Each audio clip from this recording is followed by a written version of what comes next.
Thank you for joining us for the August 2022 VIP workshop. Today's topic is tax and accounting services are bought, not sold. And I think this is an important topic to kind of reinforce and talk about. It's one of the talking points we do through our onboarding process, but I think it's important for our tax and accounting professionals to understand what we're talking about. And this is a lot to do with what we do with CounterWorks Pro software. My name is Reams II. I am founder and CEO, and I am proud to introduce Patrick Mahoney. He is our new Director of Customer Success. So if you have been a client that is onboarded in the last 3 months or so, you would already know Patrick, but others will get to know him as we go. So Patrick, if you could introduce yourself, I'd appreciate it. Yeah, absolutely. Thanks. My name is Patrick, as Lee said. I've been in the digital marketing world for about a decade. Worked with lots of clients in many different industries, especially in retention, branding, that sort of thing. So yeah, I think this is going to be a great presentation for us to kind of give some knowledge to those aspects. All right, perfect. So let's get going. Let's talk about today's agenda. First of all, we're going to do an introduction. Second, building an established brand, how to fix the quality of your services, how to sell experiences, not things, how to position yourself and charge for expertise. I think that's one of the biggest takeaways that we're still trying to communicate to our pros, and then how to retain clients, and then we'll have a conclusion. So about this webinar, it will be approximately 40 to 50 minutes long. I think it's around 36 slides, so we'll see where we are with timing. There is no CPE credit. This workshop is designed for US-based small tax and accounting practices. However, any other business or practice may benefit. So the introduction. In today's digital age, and obviously the pandemic has accelerated this, when we are exposed to a new product or service, there is one thing we are accustomed to doing: researching, right? So with the help of the internet, any information we have a desire to get access to is at our fingertips, and not to mention quickly. So the dynamic that has changed is individuals, small business owners, on any service or product that they buy today, they're going to research it, whether they are at the beginning stages where they're just kind of figuring out they have a pain point and it's something they want to learn about or solve, whether they're then at a consideration stage where they're starting to compare alternatives. Maybe they ask some people for some referrals, they've done some Googling and some online searches, and they're getting down through the consideration stage and what are those elements that they're going to look for, to the intent stage. So that comes down to pricing, responsiveness, the user experience, things like that. So today's our webcasts. I'm doing so many webcasts, I'm getting them mixed up right now. But in today's webcast, the question is, as a tax and accounting firm owner, it's important to understand that it is highly likely that your prospects are doing the same thing when coming across your services. They're checking out your website. More importantly, they're reading your reviews and testimonials, case studies. They're looking at your social media presence or lack of, and much more. So on top of that, they are researching your top competitors. They're comparing, right? So in other words, your services are being bought and not sold. So let's get into what we're talking about here.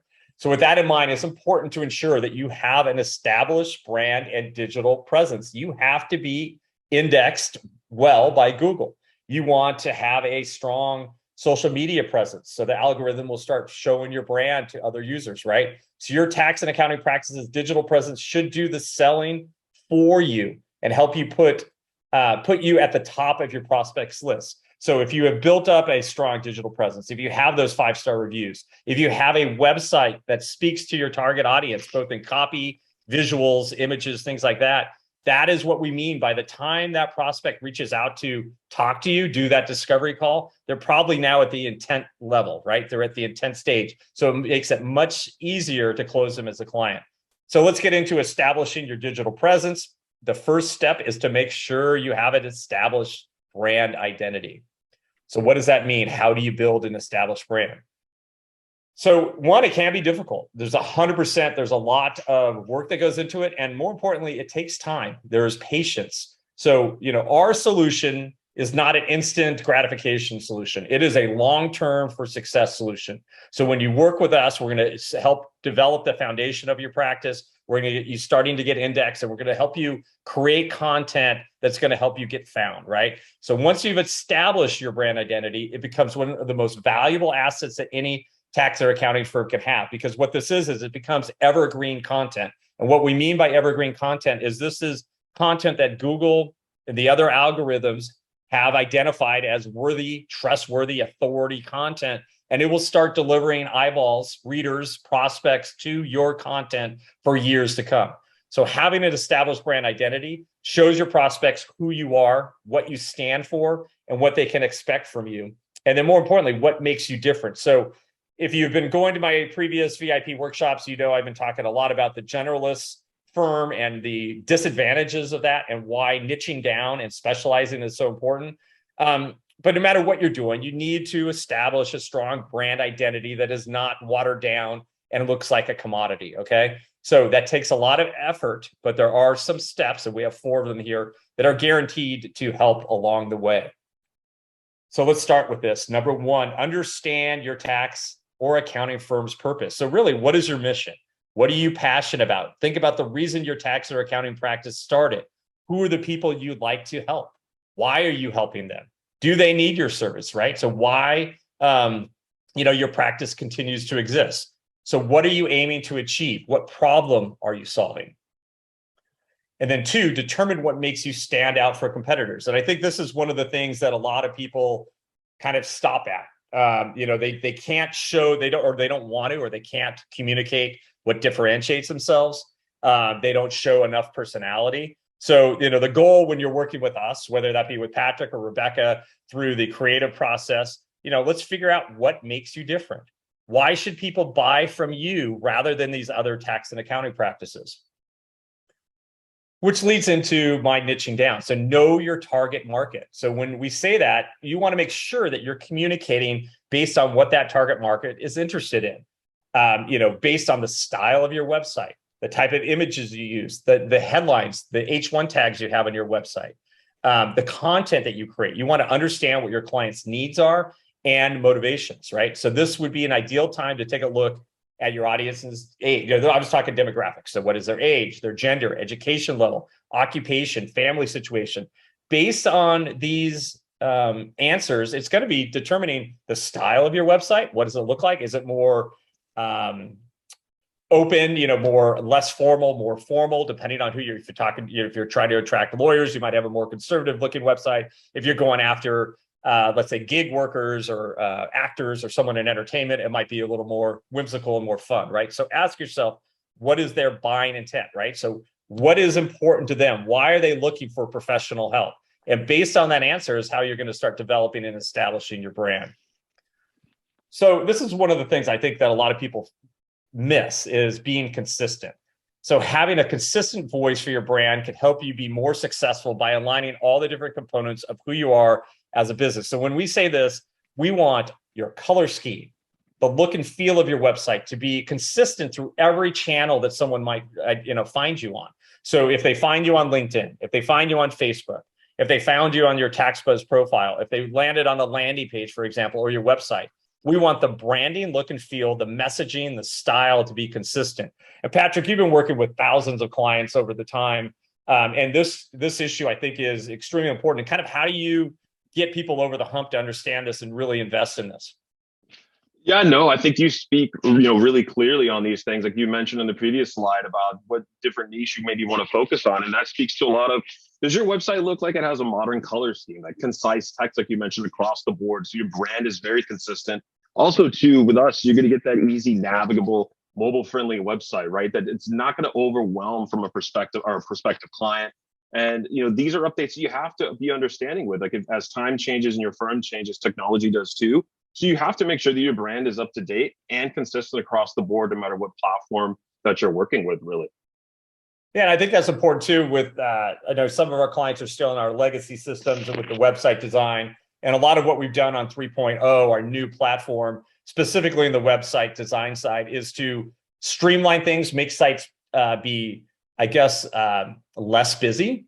We want them to load faster. And that's based on what Google is saying they want, right? So they want a site that is rapid. Everyone's using their mobile devices. They want those sites to load quickly. And the consumer has, as over time, as they have their limited amount of time that they look at anything right now. So you just have seconds to get their attention. And when you overwhelm a website design, if you're using what I call 5 to 10-year-old standards and your site is starting to look dated, the consumers are going to notice as well. You're going to have people bounce from your website. And even if you're providing that incredible user experience, you're going to have a challenge keeping people. 100%. I mean, just to kind of wrap up that slide, I would say that the way I like to talk to my clients is to tell them, hey, people need to know who you are, what services you offer, and then really importantly, getting those reviews, because that way they get that trust factor and with you right away. Because it's really competitive in these markets. So who you are, the services you provide, those reviews, and then how to get a hold of you. You don't want to put too much on those first few pages. You can save those for the clients to come back to and research deeper, but you really want to get those people to focus in on your brand and be able to contact you right away and trust your service really with those reviews. Right, and that's what we mean by doing the selling for you. So if your digital marketing is focusing on the things that we're coaching you to do, you're going to get more conversions, point blank. Absolutely. So a little pro tip here. So to begin, come up with a plan for growing your social media presence. We still have a certain amount of clients that are hesitant. They don't like using social media. But the reality is social media signals are part of the Google algorithm. So how many followers you have, how people interact with your content is very important. It's gonna be on your overall indexing. It's going to be a factor. So if you're missing it, you're not going to get as much traffic and you're not going to rank as high. We have found that our professionals, specifically our VIP clients that include social media, get 10% more traffic than clients without social media. And more importantly, think about this. It is a push technology. So meaning it's like a billboard out there. It's a digital billboard. And what's happening is every time you push content out there, it's automatically in front of your audience, right? Whether or not they engage on it, they're still seeing your brand. If they're referring others to your brand, it's kind of keeping yourself top of mind, right? So I think it's rather obvious, but we do need to push our clients to continue to update this, specifically on Google Business Profile.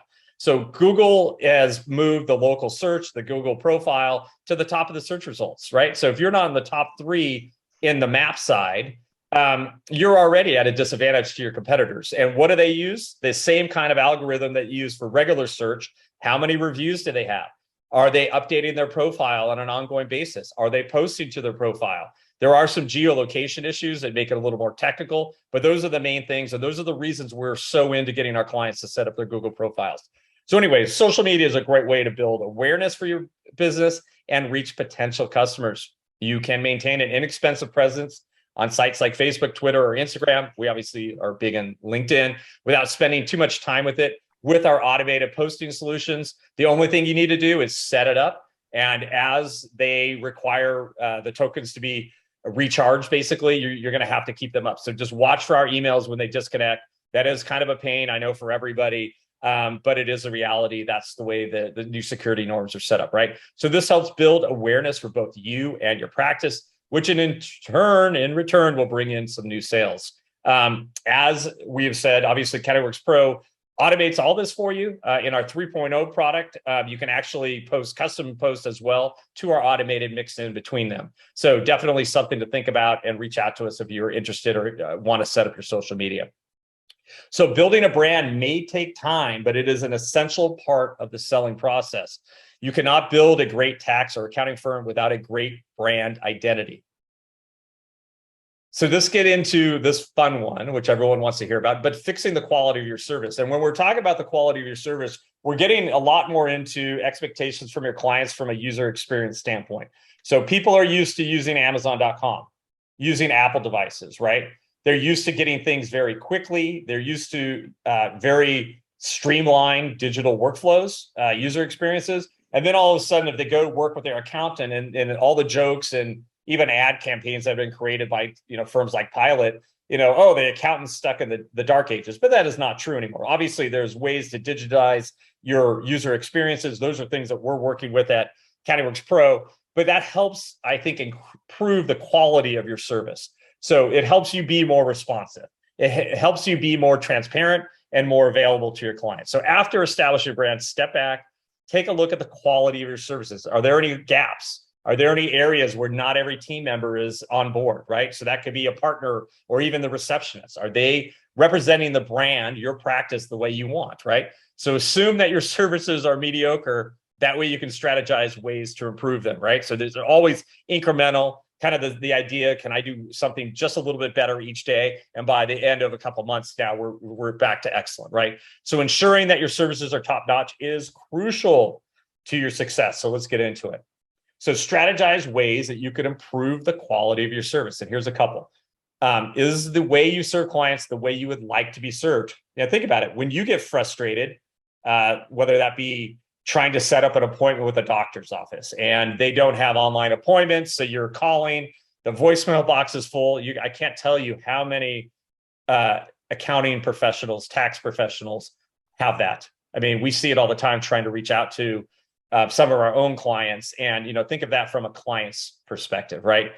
Should your team develop new skills? So are there things that they could be better at? Should they get more up on IT sites? Are they still kind of scared of social media or whatever, right?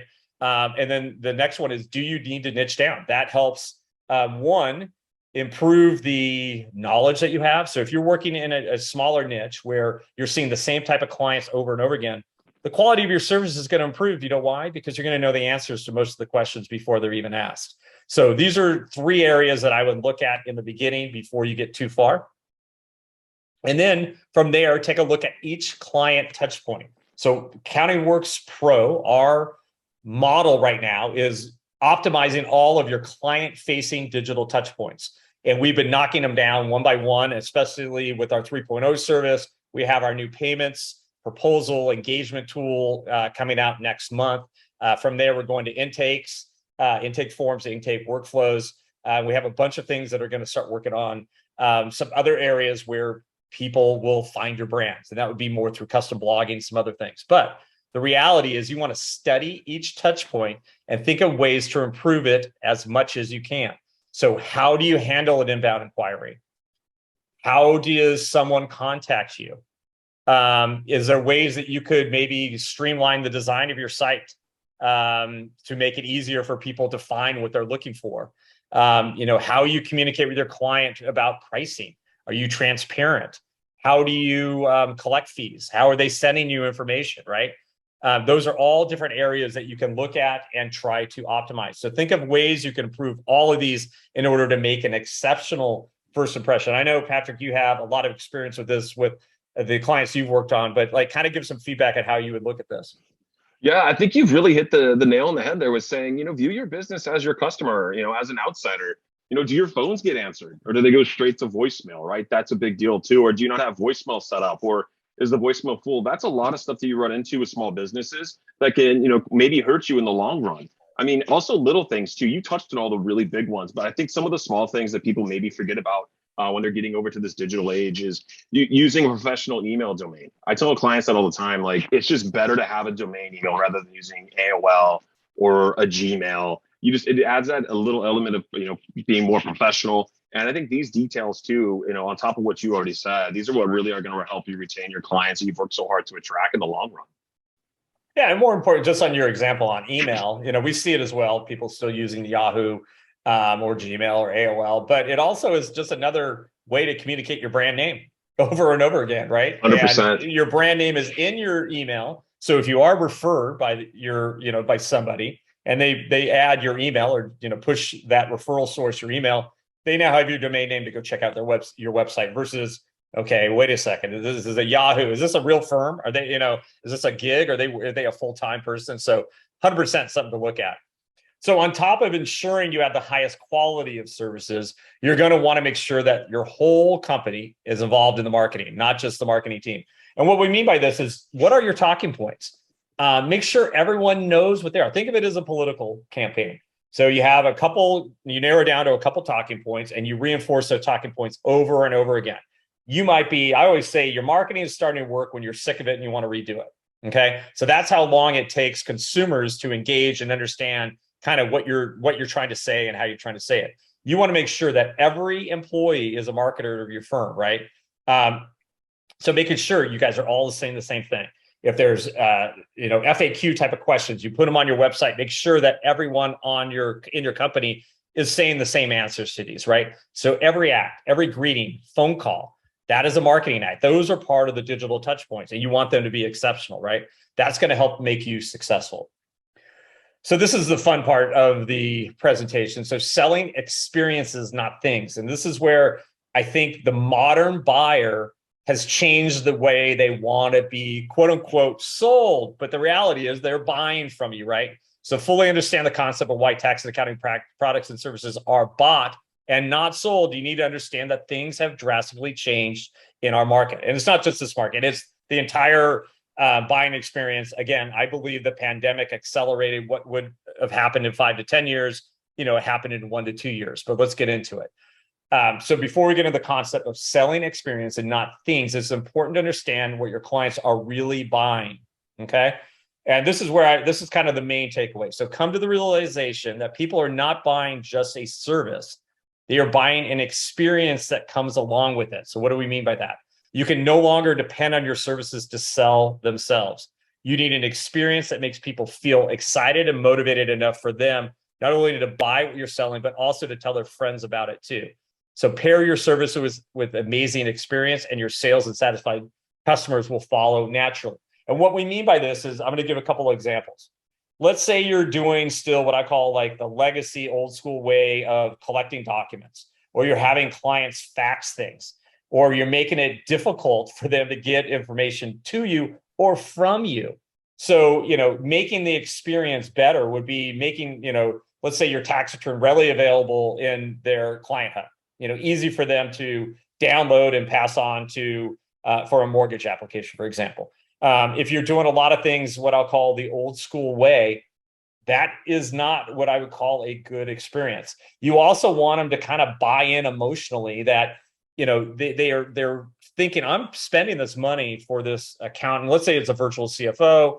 And what you're really selling is not just an income statement, not a tax return. You're selling a better life, right? You're selling them getting their time back, them not having to deal with things that frustrate them, and better, more importantly, is a better financial outcome. So those are the things that you need to start thinking about. And if you can get your client to believe that you are going to assist them as their most trusted advisor to get to that end result, they're going to trust you more. They're going to listen to your advice more. So one way to do this is understanding to get to know your client before selling to them. And we did the LinkedIn podcast recently that talked a lot about this, and another podcast I did. So if you're not following me on our podcast, please go to accountingworkspro.com. Under our resources, we have a section for our podcast. So we talk a lot about, especially new prospects, really getting to know them. So a lot of times people have tried to digitize everything away, automate everything away. The reality is, if you get a new referral source from somebody, first of all, thank the person that referred them, but then go on to their LinkedIn profile, find their website, read about them, find any Instagram, whatever, just learn about them before you start talking to them. And it's going to be easier for you to relate to them or them to relate to you when you start talking, right? So what we're trying to do is create more of a personalized experience that will keep your clients wanting more importantly, trusting you. So the next couple of slides will walk through how to position yourself as a firm so you can charge for your expertise rather than your hours. That's what we're really pushing our client base here in the next quarter, I would say, through the year end, is to step back and look at the way you price your products and services right now. So does it come off as purely a commodity type? Are you doing the exact same thing that everyone else is? If you've been following our advice and starting to experiment with niching down, targeting specific people, and then packaging your service, being more transparent, we believe you're going to be able to charge a lot more. And you're not going to be looked at, well, it only took you 15 minutes to do that for me. But the reality is it took you a lifetime to learn how to do it in 15 minutes. So that's what we're talking about when we say charge for your expertise. So positioning yourself to charge for expertise. So selling experiences and expertise allows you to charge premium prices. So we don't want to be looked at as a commodity player, right? So presenting yourself as an expert in your field also ensures that you stand out from the competition. We're going all in on thought leadership. So the new products that we're rolling out for the VIP subscribers include a lot of advice and consulting on how to write blog articles, how to create content that will help you become a thought leader. We're working very hard on our community, specifically TaxBuzz. Last month, I think we're almost at 400,000 views of just our news-related articles. We're going to give our VIP clients the ability to get quoted in these articles and get your name out there to more and more people. We expect to be in the millions here in the next couple of months. So definitely a product update that you need to be looking for. If you're not aware, just reach out to your representatives and we will assist you with that. So when you sell yourself as an expert, you no longer need to charge for your time. Okay. And we kind of say this, but I'm going to repeat it. Charge by the years. Charge for being an expert. Van Gogh with painting, right? So it's the same concept. And for knowing how to solve their exact problem. If you have niched down, you're probably going to be able to do that much faster than a generalist that has to relearn every single client. So think of it this way. Providing thoughtful advice to a business owner may take a lot less time and effort for you than preparing their complex tax return. However, your expertise and advice may save them thousands in the future, right? So this is the whole movement towards, there's a couple software vendors that are really pushing, go from tax prep to tax planning. This is where you're doing monthly, quarterly type of programs. But if you were charging $500 or $1,000 for a tax return, and now you're getting $5,000 or $10,000 for tax planning, proactive tax planning, right? And you're saving your clients $50,000 to $100,000, they'll gladly pay for that, right? So your 15 minutes of advice is worth thousands or tens of thousands more than the 1 hour long tax return that any pro could have prepared. So that's kind of the mindset we're trying to get you to see through this presentation. So as a tax or accounting professional, you are selling more than time, you're selling expertise. So always remember, you are a trusted advisor to your clients. You're not only the trusted advisor, you're the most trusted advisor. Survey after survey has shown tax and accounting pros as the number one. So you're unbiased, right? You're not an employee. You truly are a partner. You're there to help them be successful. So you have work outside of your everyday work that is not accounted for in your hourly rate.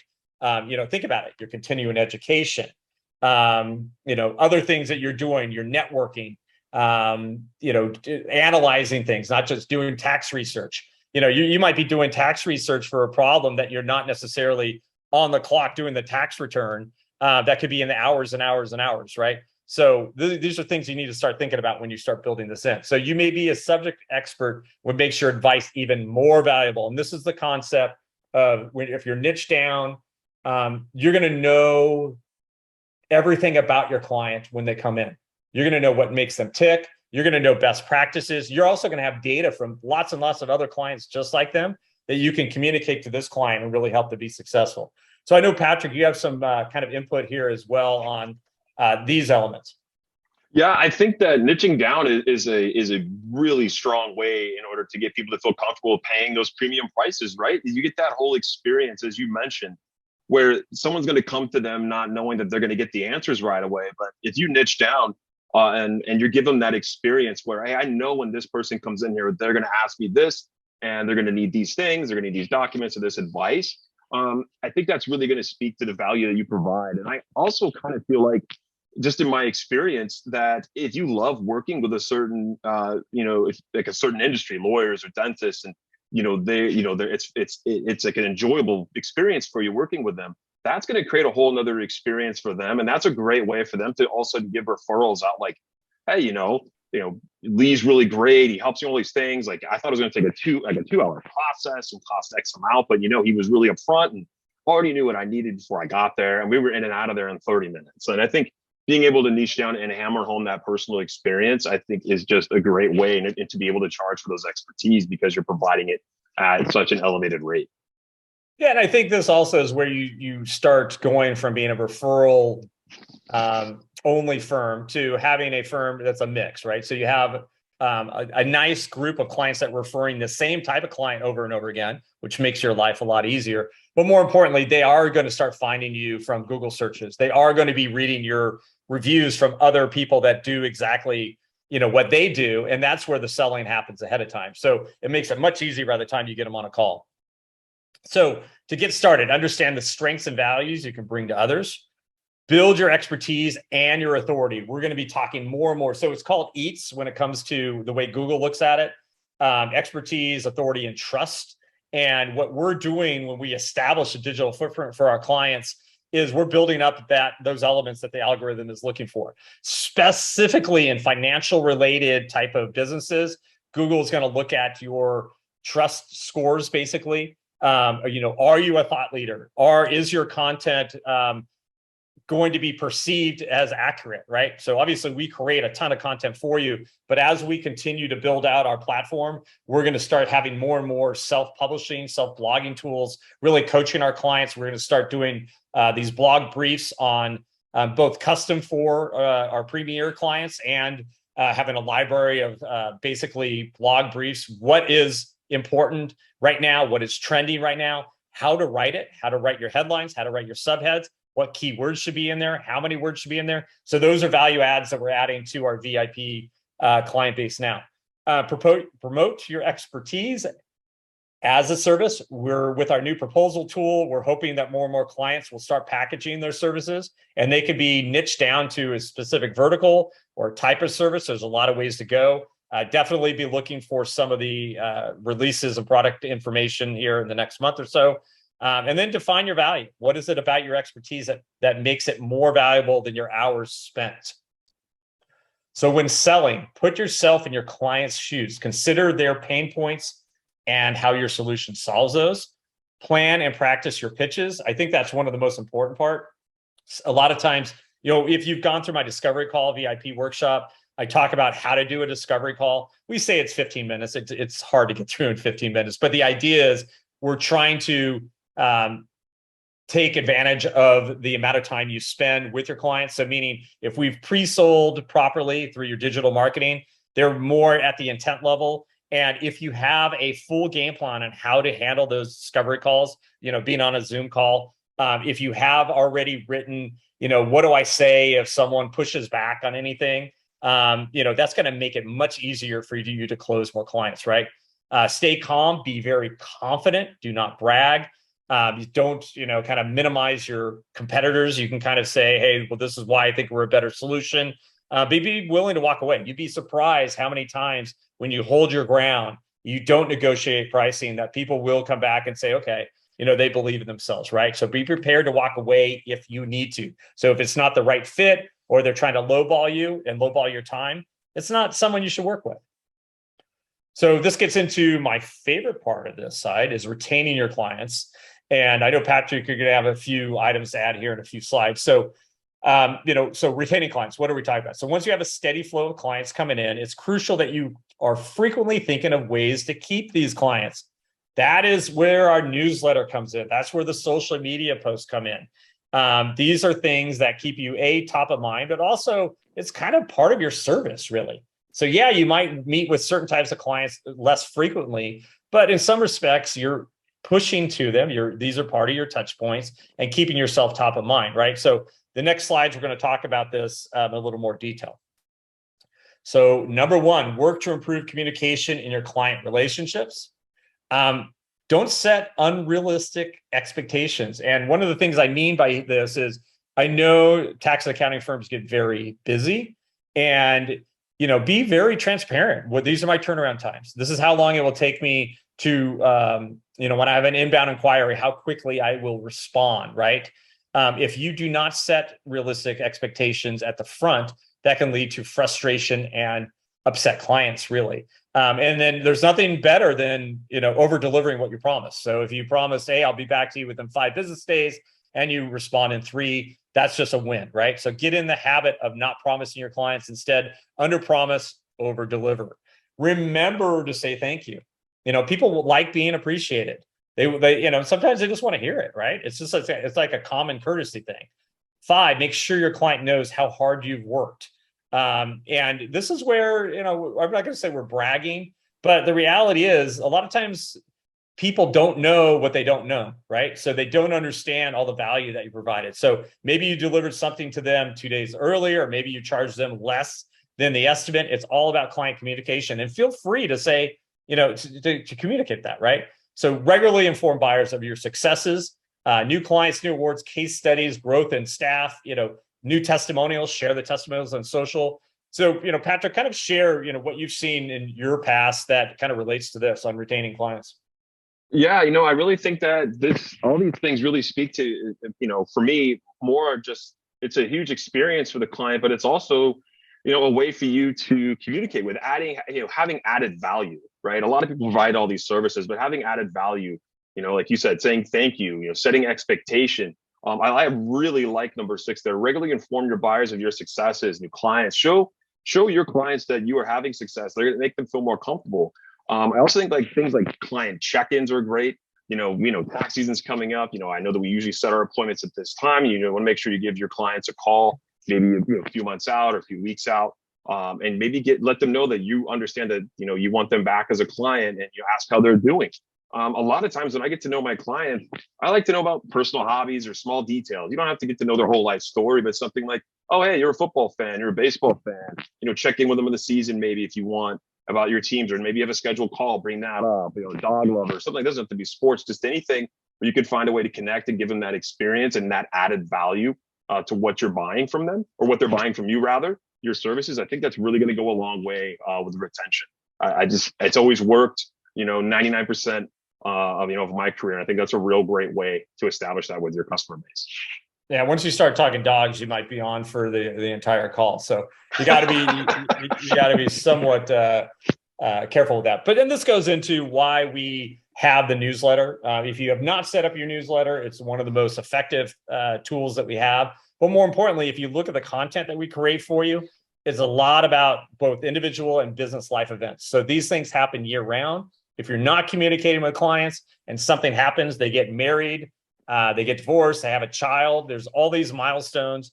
Perhaps they started a new company, they don't know what entities to select. By the time they get to you, if you're not proactively reaching out to them, it's going to be too late a lot of times. You can't fix what has been done if you had properly planned, and that's when tax planning type of arrangements are so important. You would have been proactive on these things. So that is all about what client retention is all about. It's about exceeding the expectations. Don't be there, just when they call. Kind of be proactive the whole year round. So as a recap here, to wrap everything up, you can no longer depend on your services to do the selling for you. Again, the internet provides the easiest tools for anyone to research anything about anything, right? Whether they find your brand or not is going to be dependent on whether you optimize your digital footprint. So are you following it? Are you asking for reviews on an ongoing basis? Are you active on social media? Are all your social media accounts set up? Are you doing custom blogs? Are you looking at things, if you're niching down, to write about things that would be important to that audience? So you need an experience that makes people feel excited and motivated enough for them not only to buy what you're selling, but also to tell their friends about it too. That becomes a little bit of the network effect. As more and more people talk about you, more and more clients, they're going to start visiting your site. More often than not, Google's going to see that, and they're going to start indexing your brand, your practice higher as well. So if you follow the steps outlined in this workshop, your firm's services will be bought and not sold. So that's kind of the recap here. As usual, for our VIP clients, please contact us, 800-442-2477. You always email us at help@countyworkspro.com. Whether you're working with Rebecca, Patrick, Abel, anyone on our support side, we also do one-on-one calendars. So we have our calendar available. You can schedule times. We have all sorts of resources for you, again, on our podcast and our webinars. So definitely check those out. If you have any questions about our new 3.0 product, please visit countyworkspro.com to start learning more about the different pricing of products and some of the applications we're putting together. As usual, I want to thank you for joining us for our VIP workshop. I hope this has been valuable. Definitely, it's just more background of kind of how the whole, it's kind of, what's behind the curtain, I guess is a way to say it. But this is, all the things that we work on. So again, if you have any questions, feel free to reach out. And Patrick, do you want to have closing comments? Yeah, I just want to thank everyone for taking a look at this, and I hope to be working with you guys soon. All right, perfect. We'll talk to you guys next month.